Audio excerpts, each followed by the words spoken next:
All right, we are back and we are going to talk about stress. But we're going to take a little bit of a different spin on this. The text this week in the PowerPoint presentation spent a great deal of time talking about how to deal with stress with your clients. And so I don't feel like we need to belabor that point, but I do want to talk about stress in us as a therapist. And there was a phrase that stuck out, and that was therapeutic lifestyle changes. And of course, those are the things that we're working with clients to implement into their own lives. But as I've said so many times throughout this course, those changes are equally as important for us to make in our own lives. And as I was thinking about this, so the thought that came to mind is, there's that phrase that do you practice what you preach? And so many times we as therapists are great at preaching things that we don't necessarily practice.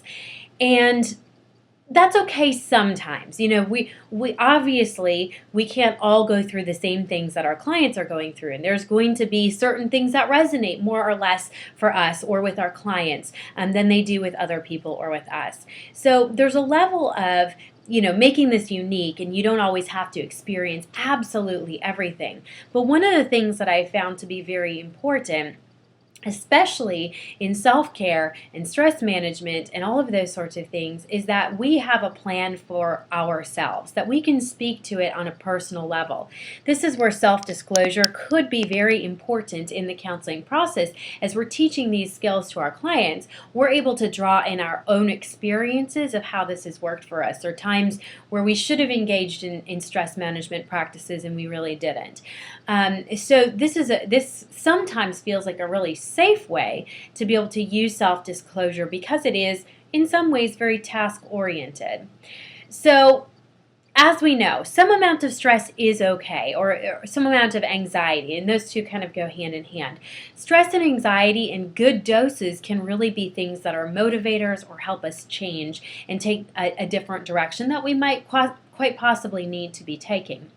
However, there is a point that comes, and it's different for each one of us, where that amount of stress or that amount of anxiety is past the point of positive motivation and change, and is just downright scary or overwhelming or exhausting, or a combination of all those three and something else. And that's kind of where I want to hit with you guys, because the more that you get into counseling and the more that you take on other people's issues, the easier it is to, without even knowing it, become a little bit more stressed and a little bit more frazzled. I was talking to a friend the other day, and we were talking about our jobs. And of course, he knows that I'm a therapist. And one of the comments that he made, he and it took me a second to get it. He said, "You're basically like a psychological gas pump." And I kind of looked at him for a minute, and I asked him to explain, because I wasn't quite getting it. And he said, "Well, you pour into people all day long. You feed them. You gas people up all day long. And so you're giving, giving, giving, like a gas pump. It gives, gives, gives, and gives. I'm just a psychological gas pump." And I love that analogy, and I think that's so true, because any of us in the helping field, we are known and we love to be known as givers. That's the reason that we do what we do. We love other people. We love the concept of helping. It's very natural. It comes from the overflow of who we are, which is just so beautiful. But in that terminology, a gas pump, sometimes we run out, or we need to gas up ourselves. And it's our job as therapists to make sure that we're really aware of what our breaking points are. What are our red flags? And when do we know that it's time that we've reached too high of a stress level that we can't function as normal anymore? So, there's things that we need to be noticing in ourselves. And like I said, each individual is very different on the level of stress that they can handle, and what it looks like when they're stressed out. You know your own red flags. You know your own wake-up calls. It could be changes in relationships. It could be weight gain or weight loss, or habits that you normally keep that are now being pushed to the wayside.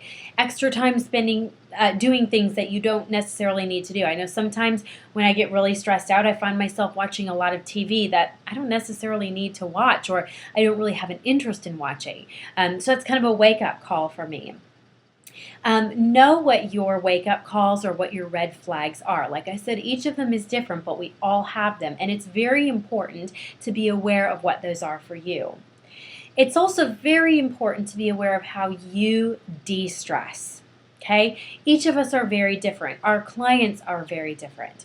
And so what's important for you in the ways that you can rejuvenate and de-stress and be filled up is going to be very different from your clients. It's very different from me, from your classmates. And so it's important to know and to honor and value what those things are for you.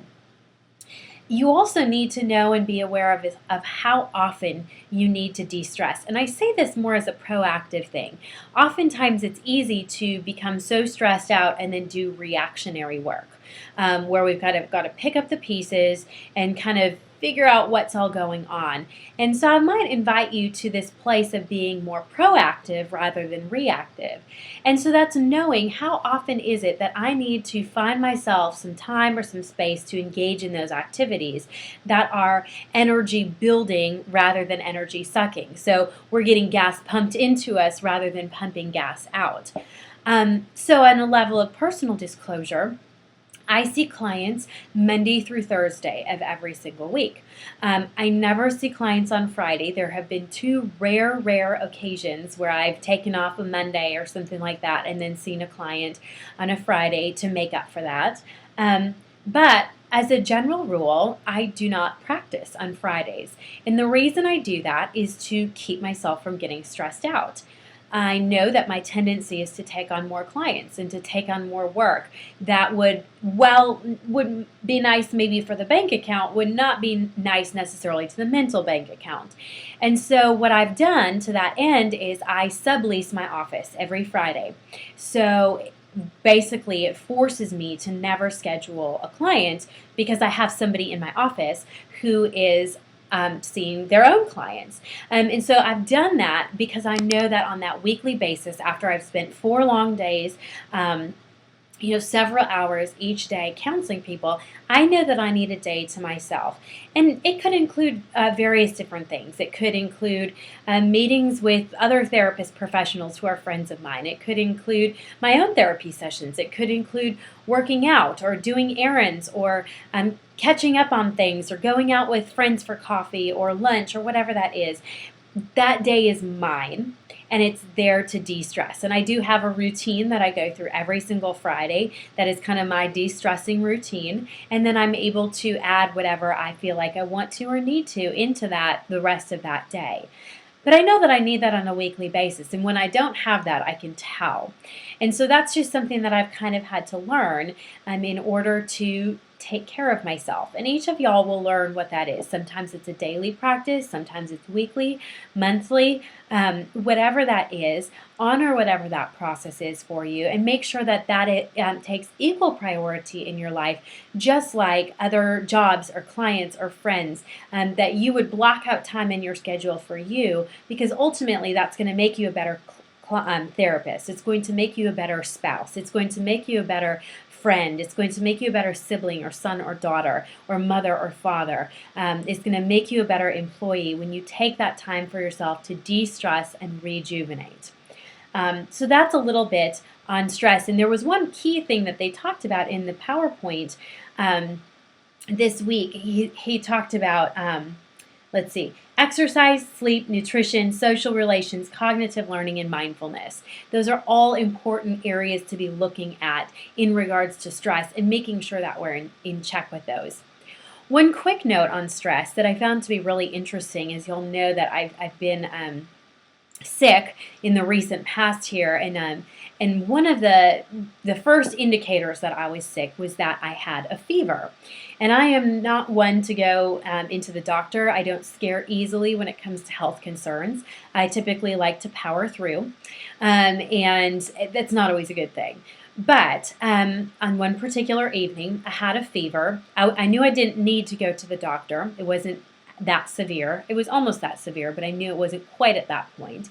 And so I just looked up online for home-based fever remedies. What could I do to lower my fever? And it was so interesting because I found this website, and the first thing that it said is that a fever is your body's way of telling you that something's not quite right, that something's wrong, and you need to rest in order to let your body work it out.